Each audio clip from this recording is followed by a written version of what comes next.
ACS gas training, badly installed gas combi boiler. My name's Alan Hart, and today I've been called out to a Worcester Bosch that's leaking, and we've called out to a leak, but it's got a water leak on it, but we found quite a lot of other faults on it as well, including a leaking burner seal. So I thought I'd use it as an opportunity to do a video on clearances and all sorts of the measurements, etc., what you'd need when you're doing your car gas safety, and just some of the regulations and stuff that you need to know about. So I've got us Viper gas manuals. So we've got these manuals. So I'm going to go through some of the clearances that we need. Yeah, let's go and have a look at this dangerous Worcester Bosch. This video is for gas safe, registered and trainee gas engineers under supervision. Please comply with the current regulations at the time. So before we even remove the case on a boiler, there's certain things that we do and check. Obviously we always do our electrical safety checks, make sure that we are safe. You know, we want to make sure that nobody's wired something in that they shouldn't have done. So we check that we are safe, but even going up to the property, if you see the flue, you might have a look at the flue and see if that complies. And then I've got my Viper book here, and this is Viper book volume 2, and I'm looking at page K17, and it just shows us about this gas pipe here, and it shows us about the wire. So the wire, it should be a minimum of 25 millimeters away from any gas pipe. If we have a look at the filling loop, we can see it's been put on back to front. So the non-return valve part of it should be on the cold mains, not on the central heating part. We'd also need to check up in the loft as well, check the flue, check the root of the flue, make sure it's supported correctly. As we can see on this flue, it's only got one clip at the very top, and the rest of it hasn't got any clips on. So clearly that's not to the standards. So you'd have to check the installation instructions and see what that needs to be. On this particular boiler, we'll also check the burner seal on the top here, because this is a very, very important part of the job. I'm just going to check this now with a flue gas analyzer. So I've put this boiler into service mode on high, and all I'm doing here is checking the burner seal, and clearly we can see we've got 100 parts per million, so the burner seal has failed. And just to make it clear, my opinion of why the burner seal has failed is because it's not been serviced correctly, or it may not have been serviced at all, but certainly it's not been serviced correctly. The boiler is about 9 years old, and it's got the original burner seal in. Usually you would change them, or I normally change them when they get to about 4 or 5 years, but you'd need to check with the installation instructions at the time, and also any safety bulletins. So I know that there's been a technical bulletin on seals. I think Worcester said that when you go out to them you must check them. So obviously that's what I'm doing on this one. But as I say, if it had been serviced every year, then that seal would have been changed on a service. This was the actual fault that we'd been called out to. So it was a leaking on right hand side, and that's a leaking flow turbine adapter. So we're just going to replace that, and I'm just going to top the expansion vessel up as well while I'm here. It's just nice and easy just to connect pump onto back, and it's really easy to do on these, to be honest. So we'll just pump it up to 1 bar on this one.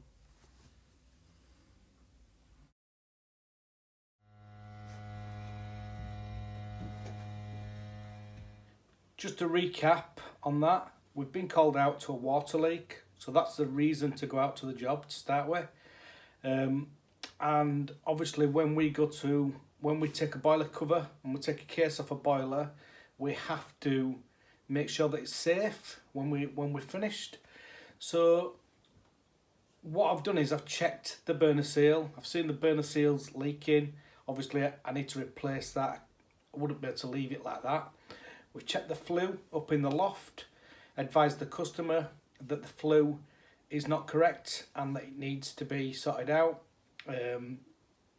Also the gas pipe, there's the wires too close to the gas pipe.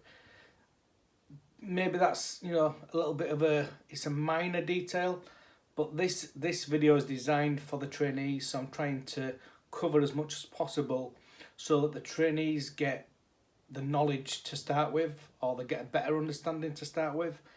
The filling loop on the wrong way around, so the reason for that is backflow. You don't want mucky water going back into the water mains, but also if you've got a standard valve on the heating side, if you need to drain that down, it also makes it a lot easier.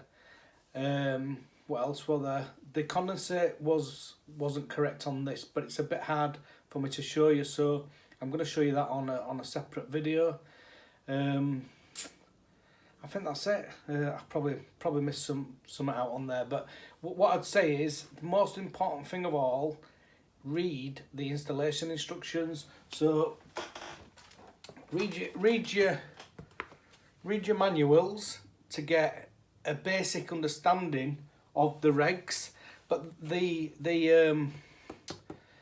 this type of book is really good, gives you good understanding. But for the actual boilers themselves, ideally you need to be reading the installation instructions, because sometimes installation instructions are slightly different than British standards. So for instance, British standards on a flue to an eaves, maybe 200 millimeters. Some boiler manufacturers might say that you can reduce it down to 25 millimeters. So it's really important that you read the installation instructions for each individual boiler, so that you make sure that you're installing it correctly, or if you're going out to a service, you know what you're doing, really, type thing. What I've got now, I've got a picture now from a subscriber. He sent us a video in of a Valent boiler. So I'm going to show you this Valent boiler, and then I'm also going to show you some condensate stuff. I want to talk to you a little bit about condensates as well. So yeah, let's have a look at this Valent first. This is a Valent Combi Boiler, and this has been sent in by a subscriber. So please keep sending your videos in. If we have a look, it's connected with push fit pipe, and also there's no clips on any of it. So the gas, there's no clips on the gas, and there's no clips on any of the pipes. Just a bit of a shoddy install. If we have a look outside at the flue, we can see that it's got flowers that are starting to grow into the flue, which will be a problem later on. And then if we have a look at the condensate pipe, we can see it comes out in overflow pipe, which again, there's a good chance that this will freeze in the cold weather. This is a Worcester Bosch 24 CDI. This has been sent in from a subscriber, and as we can see, it's been piped up in plastic pipe.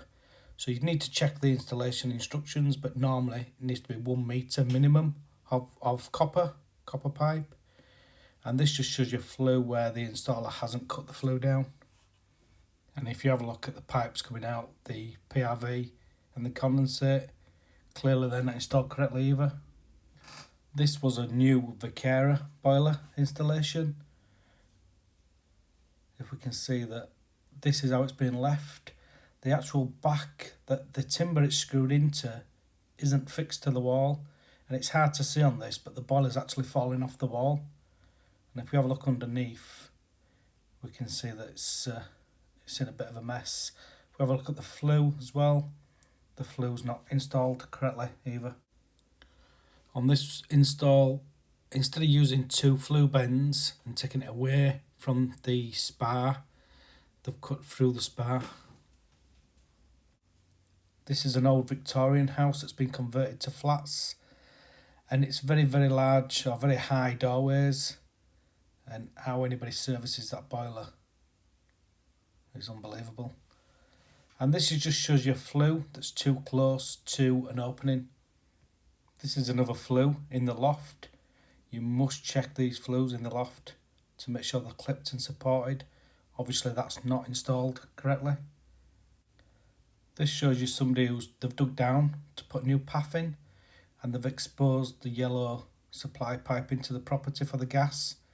So clearly you'd need to contact the gas service provider and get them to come out and sort that out. And this is so common, flues. I keep showing these flues because there's so many of them. Always check your flues up in loft. Always check them flues.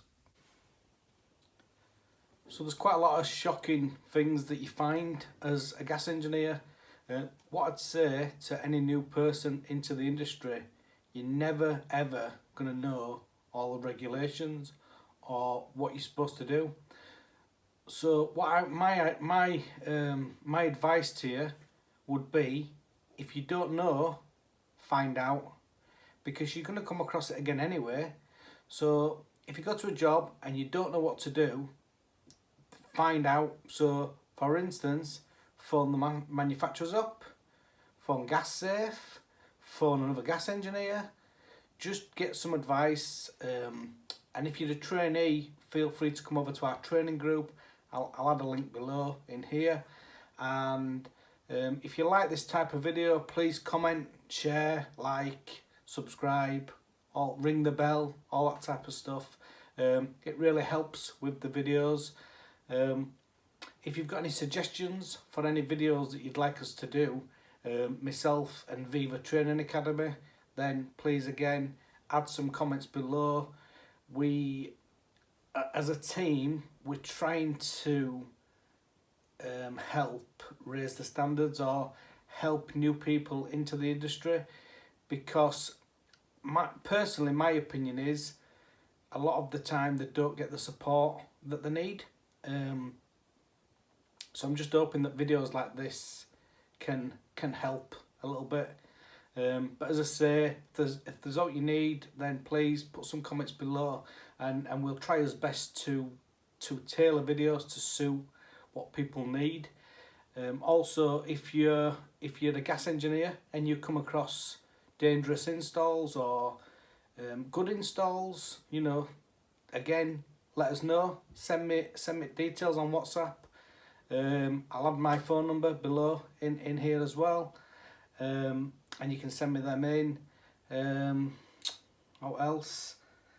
I think that's it really. But if there's anybody who, if you're a really good installer and you do really good work and you want to show your work off, then again, please get in touch with me, because what I want to do, I want to show really good installs, and maybe I could come out to some of your installs and we could video it and we could put it on YouTube. We could also add a link to your business. So hopefully, I did a video with John, Love Your Plumber, really good installer, and he's had quite a lot of work from me doing that video with him. So if I can promote people and people that do good work, then I believe it's good. It raises the standards, and it's all free. I'll come out for free. I'll help and support you for free. I don't want anything from you at all. Yeah, so obviously if you're miles away, then I live in Leeds, so if you're not too far, I'll try and come to you. Maybe you could send me some video clips in of some jobs, but genuinely, if I can, I'll come to you. Also, if you're manufacturers, if you're Worcester Bosch or you're Valent or you're Baxi or Ideal or anybody like that, and you've got some products that you want to show to people, as long as you're happy with honesty, then again, get in touch. And as I say again, I don't want any money from it. I don't want you to pay me. This channel is about raising the standards. So for instance, if you are a manufacturer and you've got a particular appliance that you're going out to loads of faults because it's not installed correctly, then work with me if you can, and we'll try and show some of them faulty installs, if you like, with a hope that people then will change and start installing things correctly.